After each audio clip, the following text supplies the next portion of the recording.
Can you tell us the story of Saint Don Bosco today? I was wondering which story to tell you today, and the story of Saint Don Bosco would be perfect. Wow! Story time! All right, now listen carefully.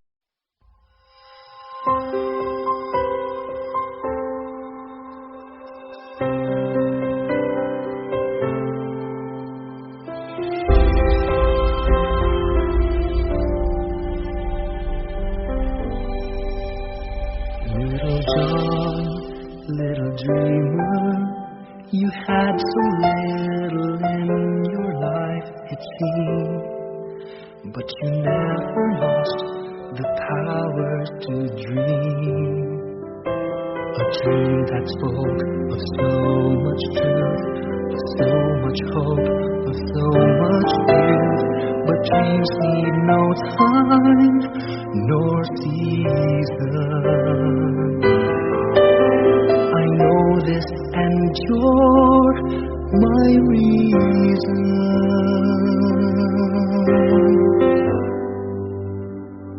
Margaret taught them that work was a privilege, and that joy would make the work lighter. She was a woman of character and tenderness. All who knew her called her Mama Margaret. Fathomless was the love she showed her sons, not in cuddling words, but in deeds. Innumerable were the lessons in upright living, Christian fortitude, and fear of God, which she taught by her example. A pillar of goodness, she stood before them as sturdy as the very Alps.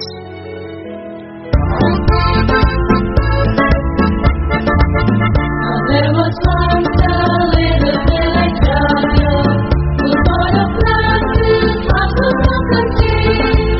The many troubles encountered on his journey, with faith and hope he calmly overcame. One day he dreamed he'd be a loving shepherd, transforming wolves into submissive sheep. Across the world to youth of many cultures, he's still a father and friend to those who sleep. Again the voice urged John to go among the farm boys, not just as a playmate, but as a leader. More than once he came home with a battered cheek or a torn shirt, and in explanation would say, "But Mama, those boys aren't really bad. They just don't have a good mother like I have, and they don't know their catechism, and their parents don't take them to church. When I'm with them, they behave better. Please, Mama, may I go with them?" Soon the child took over completely, as God's plan called for. He learned the tricks of magic from traveling showmen. He juggled, he walked the tightrope, then he opened his own carnival show. Admission, one rosary to be recited by all spectators. Added attraction, the Sunday sermon repeated by the little ringmaster. The showgrounds were the field in front of the house, where Margaret Bosco often watched her son at work, and wondered what might come of it all. I dream of rainbows lighting up the sky.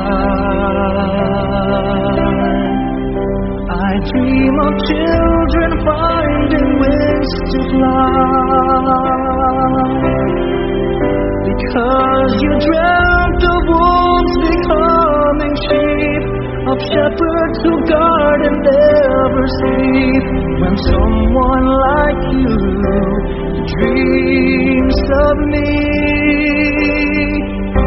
it is never just a dream. If there's one thing I can do, let me live the dream for you.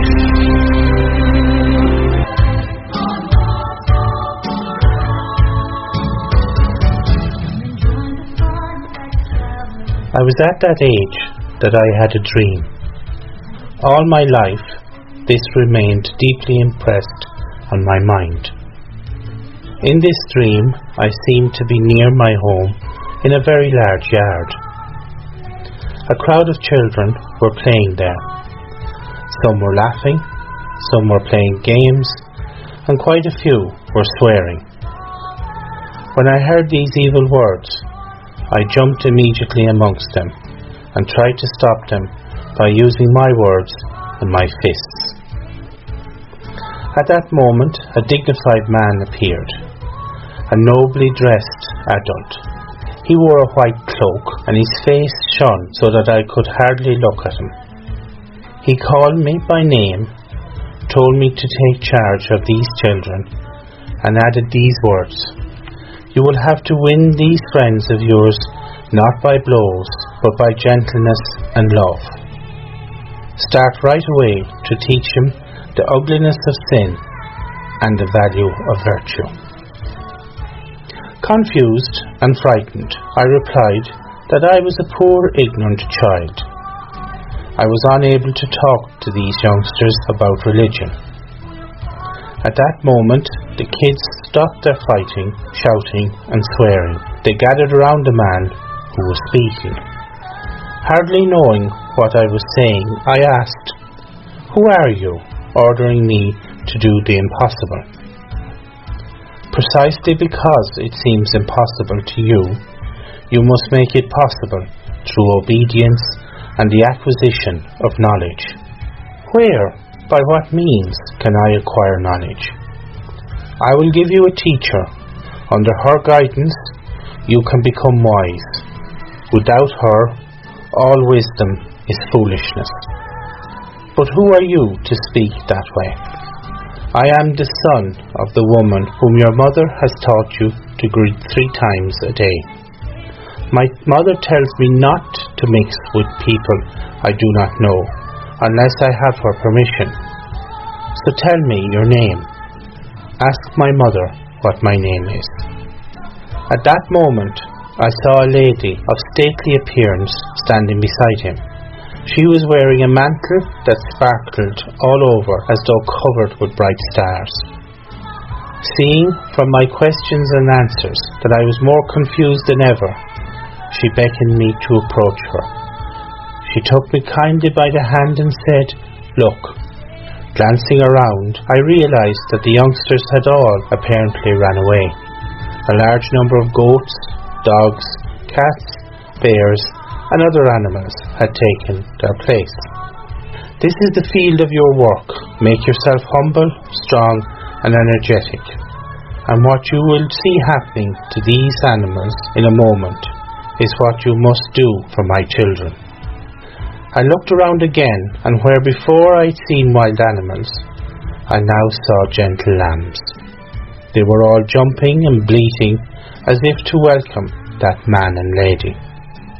At that point, still dreaming, I began crying.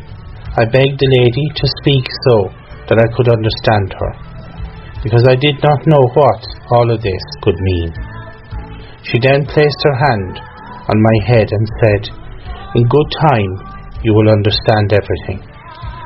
With that, a noise woke me up and everything disappeared. I was totally bewildered. My hands seemed to be sore from the blows I had given, and my face hurt for those I had received. The memory of the man and the lady, and all the things said and heard, so occupied my mind that I could not get any more sleep that night.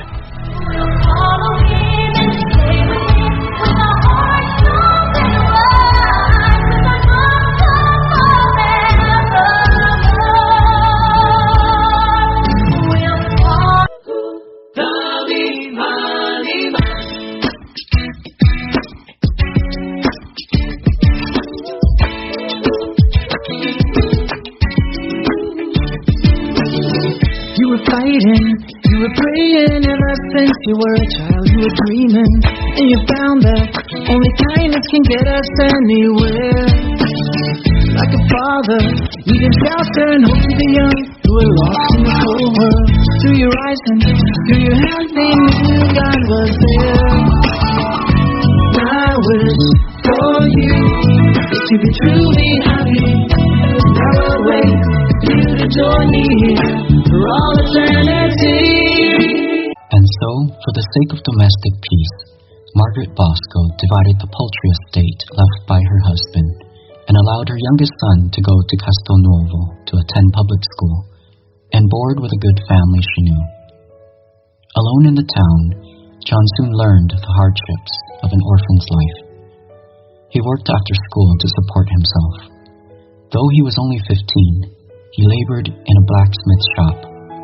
Then, as a tailor, a waiter, a pin boy in a bowling alley, a shoemaker, anything to get a few pennies and ease his mother's burden. At school he did exceptionally well. True, teacher and classmates had looked upon him as a country dolt in the beginning, but his brilliant memory and steadfast application soon won him everyone's respect.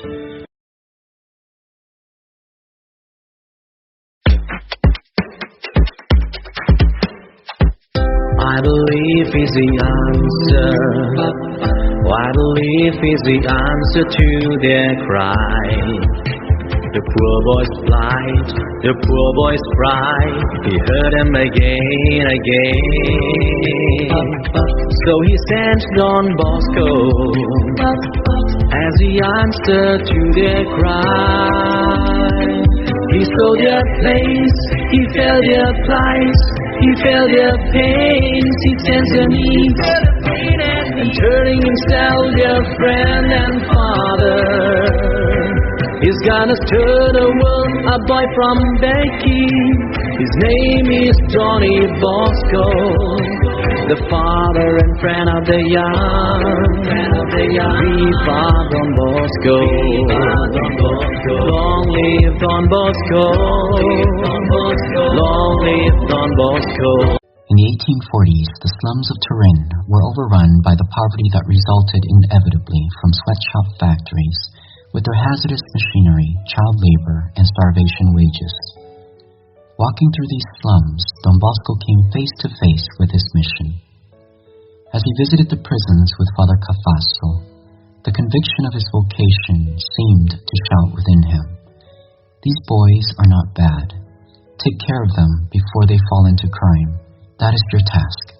With his heart full of trust in his lady and his pockets empty, Don Bosco courageously took up the work. From then on, it was only "Give me souls," the souls of young people.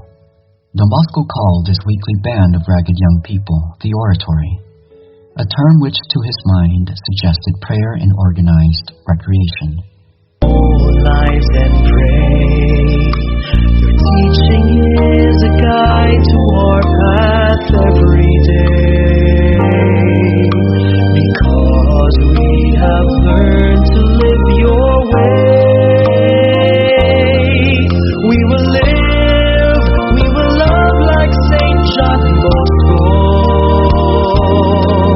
We will give, we will share all his beliefs. Let us make his dreams come true, carry out his visions too. Lead us through the path that's true. An hour of religious instruction would follow, plain, simple talks coming from the heart and embodying the solid truths of the faith. Then the priest would take his band of ragged boys into the country for an all-day outing of games. A final talk would close the oratory day, and the tired bunch would trail into Turin, scattering to their homes along the way. During the week, Don Bosco used to tour the city shops, checking on his boys, making sure they had not forgotten his instructions to work hard and work well.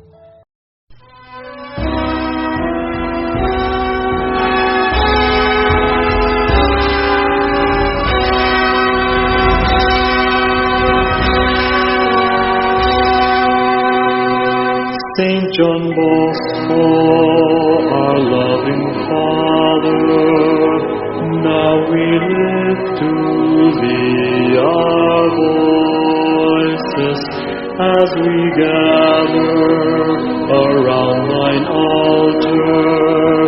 Far and wide the world rejoices. O Don Bosco, we're thy dearest, whose protection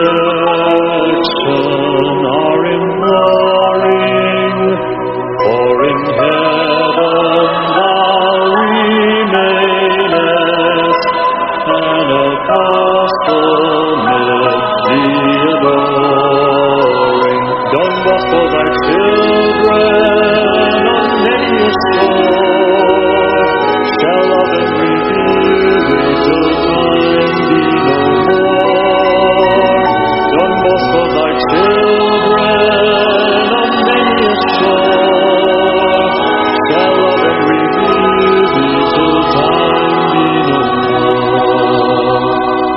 Saint.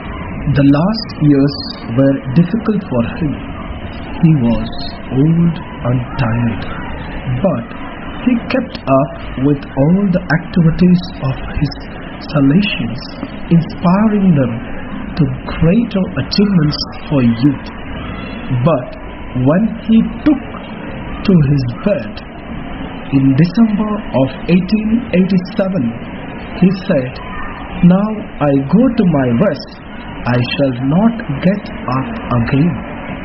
Just before his death, he summoned his sons and wept.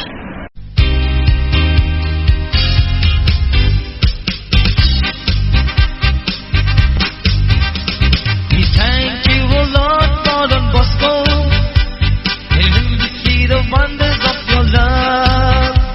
You filled him with gifts of nature and of grace to lead him people to their home above. We thank you, O Lord, for Don Bosco. In him we see the wonders of your love. You filled him with gifts of nature and of grace to lead him people to their home above. He was a man profoundly human, open to the signs of the time, and yet he was a man of God. Thank you, O Lord, for Don Bosco. In him we see the wonders of your love. You filled him with gifts of nature and of grace to lead him people to their home above.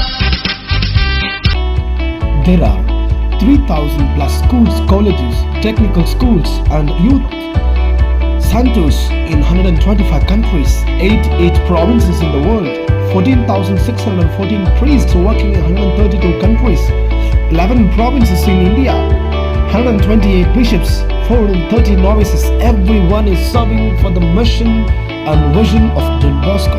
Happy feast to all.